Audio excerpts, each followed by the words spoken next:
Bonjour à vous et bienvenue dans le Renard Investisseur, le podcast où l'on rend la bourse un peu plus claire et beaucoup plus accessible. Comme toujours, je vous le rappelle, ce podcast ne contient aucun conseil d'achat ou de vente. Ce que je vous propose ici, c'est mon propre cheminement, mes analyses et ce que j'aurais aimé entendre à mes débuts en bourse. Alors, si vous vous intéressez aux dividendes solides, aux actions long terme ou que vous voulez découvrir de belles entreprises sans jargon inutile, vous êtes au bon endroit. Et croyez-moi, restez bien jusqu'à la fin, car vous allez voir que cette entreprise peut vraiment faire partie des piliers d'un portefeuille à dividendes. Aujourd'hui, je vous parle d'un poids lourd discret mais redoutablement efficace, AXA. Quand on pense au secteur de l'assurance, AXA est souvent le premier nom qui vient en tête. Ce n'est pas un hasard, l'entreprise est aujourd'hui présente dans plus de 50 pays. Et cette diversification géographique, c'est bien plus qu'un chiffre. Cela permet à AXA de répartir ses risques et de ne pas dépendre d'un seul marché et de s'adapter à toutes sortes de contextes économiques. Europe, Asie, Amérique du Nord, AXA est là avec des solutions d'assurance, de prévoyance, de retraite et même de gestion d'actifs. Et si vous pensez que l'assurance c'est ennuyeux, restez avec moi, car vous allez voir que ça peut surtout rapporter gros sur le long terme. Allez, maintenant les chiffres intéressants à connaître à mon sens en mai 2025. Allez, maintenant les chiffres intéressants à connaître à mon sens en mai 2025. Allez, maintenant les chiffres intéressants à connaître à mon sens. Le cours de l'action est à 42,71 €. Le dividende versé en mai 2025 est de 2,15 € brut par action. Un rendement actuel à environ de 5%, un taux de distribution à 63,8%, ce qui montre une politique de dividende prudente et durable.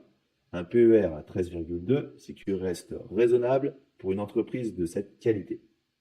Et surtout, ce qu'on aime, le dividende augmente presque chaque année depuis 2009, sauf une pause en 2020 à cause du Covid. Depuis, la hausse a repris.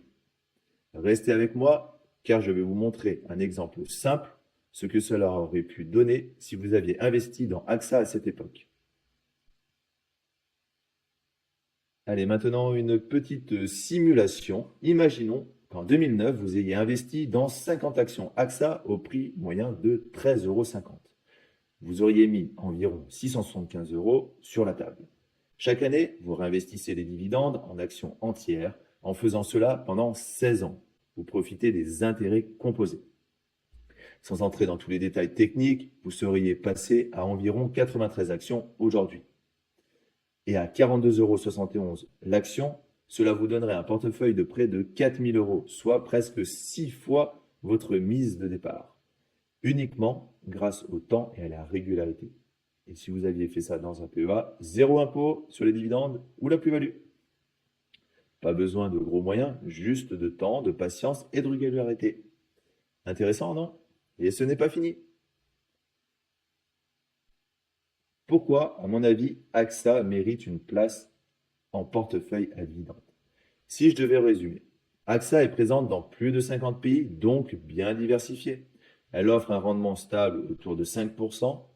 Le dividende est croissant, le taux de distribution reste raisonnable et le PER de 13 indique qu'elle est encore abordable en 2025. Et surtout, c'est une entreprise résiliente capable de naviguer dans les crises comme en 2008 et 2020, tout en continuant à récompenser ses actionnaires.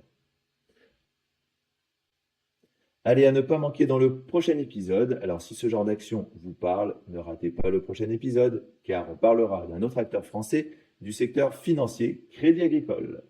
Moins souvent cité que ses concurrents, mais avec des surprises intéressantes côté dividendes. Alors, abonnez-vous, partagez ce podcast si vous avez appris quelque chose et restez curieux. Je suis le Renard Investisseur et je vous dis à très bientôt.